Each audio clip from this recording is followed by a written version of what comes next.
സംവിധായകനും ചലച്ചിത്ര താരവുമായ മേജർ രവിക്കെതിരെ രൂക്ഷ വിമർശനമാണ് ഇപ്പോൾ സാമൂഹ്യ മാധ്യമങ്ങളിൽ ഉയർന്നു വരുന്നത്. അതിനിടെയാണ് ഇപ്പോൾ പൃഥ്വിരാജിന്റെ ഫാൻസ് അസോസിയേഷൻ നൽകുന്ന വലിയൊരു കുറിപ്പ് വൈറലാവുന്നത്. യഥാർത്ഥത്തിൽ കുറിപ്പിന്റെ പൂർണ്ണ രൂപത്തിൽ സിനിമയെ സിനിമയായി കാണുന്നതിന് വേണ്ടിയും മാത്രമല്ല സിനിമയോടുള്ള ഇത്തരത്തിലുള്ള വിദ്വേഷങ്ങൾ ഒരിക്കലും നമ്മുടെ സമൂഹത്തിൽ നടക്കാൻ പാടുള്ളതല്ല എന്നും വ്യക്തമാക്കുകയാണ് കുറിപ്പ്. പൃഥ്വിരാജിനെ സ്നേഹിക്കുന്ന ഒരു കൂട്ടം ചെറുപ്പക്കാരുടെ അസോസിയേഷനാണ് ഇപ്പോൾ ഇത്തരത്തിലുള്ള ഒരു കുറിപ്പ് കൊണ്ടുവന്നിരിക്കുന്നത്. എന്താണ് കുറിപ്പിൽ പറയുന്നത്? യഥാർത്ഥത്തിൽ കുറിപ്പിന്റെ ആവശ്യം എന്താണ്? ഇപ്പോൾ എമ്പുരാൻ എന്ന സിനിമ വളരെയധികം ചർച്ചാ വിഷയമാകുമ്പോൾ ഇത്തരത്തിലുള്ള ഒരു കുറിപ്പിന്റെ ആവശ്യം എന്താണെന്നുള്ളത് നമ്മൾ ചിന്തിക്കേണ്ടിയിരിക്കുന്നു.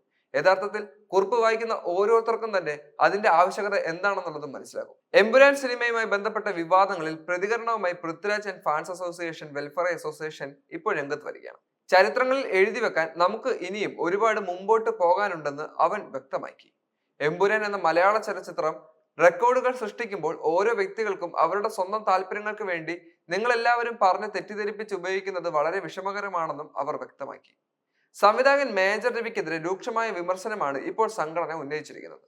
റിലീസ് ദിവസം അണിയറ പ്രവർത്തകരോടൊപ്പം ചിത്രം കാണുകയും പിറ്റേ ദിവസം ഓന്തിന്റെ സ്വഭാവം പോലെ സോഷ്യൽ മീഡിയയിൽ ലൈവ് വന്ന് മാറ്റി പറയുകയും പ്രധാന നടനും നിർമ്മാതാവും ചിത്രം കണ്ടിട്ടില്ല എന്ന് പറയുകയും ചെയ്തതാണ്. രാജ്യദ്രോഹമായിട്ടുള്ള സിനിമയാണ് എമ്പുരാൻ എന്നാണ് അദ്ദേഹം ഇപ്പോൾ പറയുന്നത്. ഇതെല്ലാം വിവരമുള്ള മലയാളികൾ കാണുന്നുണ്ട്. നിങ്ങളെ സ്നേഹിക്കുന്ന എല്ലാവരെയും വഞ്ചിക്കുകയാണ് താങ്കൾ ചെയ്തത്, എന്നിട്ട് എല്ലാവരും ചങ്കാണെന്ന് പറഞ്ഞ് നടക്കുന്നുവെന്നും അവർ ഫേസ്ബുക്കിൽ കുറിപ്പിട്ടു. കുറിപ്പിന്റെ പൂർണ്ണ രൂപം ഇങ്ങനെ: നമസ്കാരം. എമ്പുരാൻ എന്ന സിനിമയുടെ റിലീസിന് ശേഷം ഇപ്പോഴും ഇന്നും അണയാതെ കത്തിക്കൊണ്ടിരിക്കുന്ന വിവാദങ്ങൾക്ക് മറുപടി പറയാൻ വേണ്ടി മാത്രമുള്ളതല്ല ഈ പോസ്റ്റ്.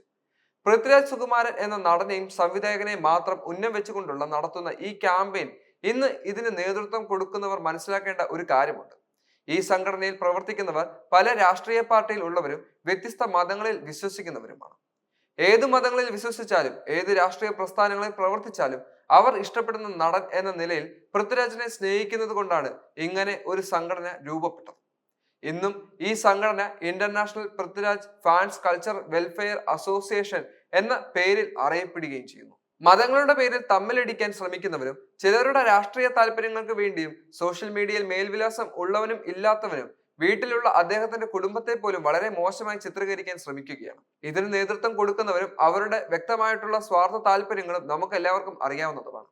സിനിമയെ സിനിമയെ കാണണമെന്ന് സാമാന്യ ബോധമുള്ള എല്ലാ വ്യക്തികളും പറഞ്ഞെങ്കിലും ചില വിഷവിത്തുകൾ അവരുടെ സ്വാർത്ഥ താല്പര്യങ്ങൾക്ക് വേണ്ടി മനുഷ്യരെ പലരെയും നുണകൾ പറഞ്ഞ് തെറ്റിദ്ധരിപ്പിച്ചു. നമ്മുടെ സംഘടനയിൽ ഉള്ളവരെ പോലും തമ്മിലടിപ്പിക്കാൻ വേണ്ടി വ്യക്തമായ ആസൂത്രണങ്ങൾ നടത്താൻ വരെ അവരെ എല്ലാവരും ശ്രമിച്ചുകൊണ്ടേയിരിക്കുന്നു. ഇന്ന് അനുകൂലിക്കുന്നവരും പ്രതികൂലിക്കുന്നവരും നിങ്ങൾ എത്ര ശ്രമിച്ചാലും ഈ സംഘടനയ്ക്കോ പൃഥ്വിരാജ് സുകുമാരനോ ഇതുവരെയുള്ള വളർച്ചയിൽ എന്തെല്ലാം സംഭവിച്ചു അതെല്ലാം മലയാളികൾക്കും അറിയാവുന്നതാണ്. നിങ്ങൾ അവസാനിപ്പിക്കില്ല എന്ന് നമുക്കറിയാം. ചരിത്രങ്ങൾ എഴുതി വളയ്ക്കാൻ നമുക്ക് ഇനിയും ഒരുപാട് മുമ്പോട്ട് പോകാനുണ്ട്.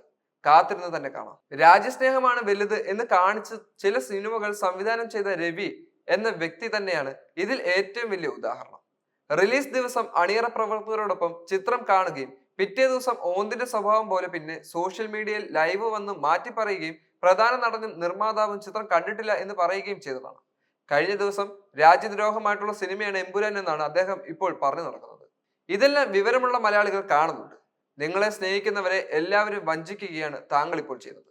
എന്നിട്ടും എല്ലാവരും ചങ്കാണെന്ന് പറഞ്ഞു നടക്കുന്നു. നമ്മുടെ പ്രിയപ്പെട്ട പ്രവർത്തകരോട് അപേക്ഷയാണ്, ഒരു വാർഡിലോ ബൂത്തിൽ പോലും പ്രവർത്തിക്കാതെ രവിയെ പോലെയുള്ളവന്മാരെ പാർട്ടിയുടെ വലിയ സ്ഥാനങ്ങളിൽ വന്നിരുന്ന് ഈ പ്രസ്ഥാനത്തിന് വേണ്ടി കഷ്ടപ്പെടുന്ന നിങ്ങൾ ഓരോരുത്തരും ഭരിക്കാൻ സമ്മതിക്കാതിരിക്കുക എന്നത്. നിങ്ങളുടെ അനുഭവത്തിൽ തന്നെ അറിയാലോ എത്ര ദിവസത്തേക്കാണ് ഇവർ ഓരോരുത്തരും സ്വന്തം താല്പര്യങ്ങൾ മാത്രം കൊണ്ടു നടന്ന വേറൊരു ഉദാഹരണം കൂടി പറയേണ്ടിയിരിക്കുന്നത്. ഇതിനെല്ലാം മുമ്പ് ഒരു ചിത്രത്തിന്റെ പ്രഖ്യാപനവുമായി ബന്ധപ്പെട്ട് ഒരു പ്രമുഖ സംവിധായകൻ സ്വന്തം പേരും മതവും എല്ലാം മാറ്റി നിങ്ങൾ ഓരോ പ്രവർത്തകരെയും പറ്റിച്ച് സിനിമയെടുത്ത കഥയെല്ലാം ഞങ്ങൾക്കറിയാം. അവസാനം പ്രസ്ഥാനത്തിനും നാണക്കേടുണ്ടാക്കിയ കഥ നാട്ടിൽ ഇപ്പോൾ പാട്ടായി. നമ്മുടെ മലയാളികളുടെ പ്രിയപ്പെട്ട നടൻ മോഹൻലാൽ പറഞ്ഞതുപോലെ, പ്രൊഡ്യൂസർ ആന്റണി പെരുമ്പാവൂരും ഗോകുലം ഗോപാലനും പറഞ്ഞതുപോലെ, ചിത്രത്തിലെ ചില ഭാഗങ്ങൾ അദ്ദേഹത്തിനെ സ്നേഹിക്കുന്നവർക്ക് വിഷമം ഉണ്ടാക്കിയിട്ടുണ്ടെങ്കിൽ നമ്മുടെ സ്വന്തം ഇഷ്ടത്തിന് കുറച്ച് ഭാഗങ്ങൾ എഡിറ്റ് ചെയ്ത് ചിത്രം പ്രദർശിപ്പിച്ചതാണ്. അവരത് ചെയ്യുകയും ചെയ്തു. എന്നാലും അക്രമങ്ങൾ ഇന്നും തുടർന്നുകൊണ്ടിരിക്കുന്നു. ഇതിനു മുമ്പും രാഷ്ട്രീയ പരാമർശങ്ങൾ ഇവിടെ ഉണ്ടായിട്ടുണ്ട്. ഇനിയും ഇതുപോലെയുള്ള പരാമർശങ്ങൾ ഉണ്ടാകും എന്ന വിശ്വാസത്തോടെ സിനിമയെ സിനിമയായി കാണുന്ന രാഷ്ട്രീയ പ്രസ്ഥാനങ്ങളെ വിശ്വസിക്കുന്നവർക്ക് വേണ്ടി എന്നുള്ള കുറിപ്പാണ് ഇപ്പോൾ വളരെയധികം വൈറലാകുന്നത്.